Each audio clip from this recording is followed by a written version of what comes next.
এখানে ভাত অনেক কিছু হয়েছে দেখছি আজকে। এই যে উচ্ছে বেগুন ভাজা করেছি, আমার ছেলে খাবে না। আমি বেগুনটা খাই না, বেগুনে আমার অ্যালার্জি হয়। ঘাটি কচু চিংড়ি মাছ দিয়ে তরকারি। বাহ, ঘাটির ঝোলটা আমাদের খুব খাওয়া হয়। চিংড়ি মাছ দিয়ে ঘাটি কচুর ঝোল আমিও ভালোবাসি আর বাড়িতে সবাই ভালোবাসে। গুড়জালি মাছ বেগুন আলু দিয়ে করেছি।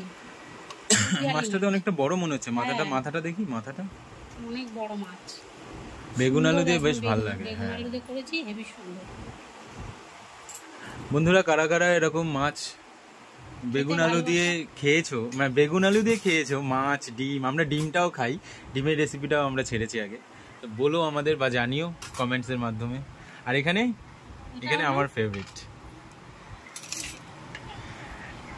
এটা হলো হাঁসের মাংস। হাঁসের মাংস, ওয়াও। আমি মাকে বলেছিলাম একটু বেশি করে ঝাল দেবে, কারণ মাংসটা কালার দেখো। মা আগেও একদিন রান্না করেছিল, ঝালটা একটু অল্প হয়েছে, চই ঝাল। আর বলেছিলাম চইগুলো ভালো করে থেতো করে দেবে যাতে ঝালটা যায়, আর একটু শুকনো লঙ্কা বেশি করে দিয়ে গোলমরিচ দিয়ে একদম ঝাল করে করতে, মানে শিশানো টাইপের ঝাল।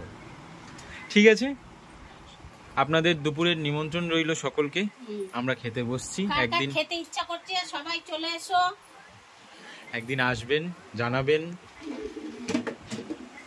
শুভ দুপুর, রাখলাম।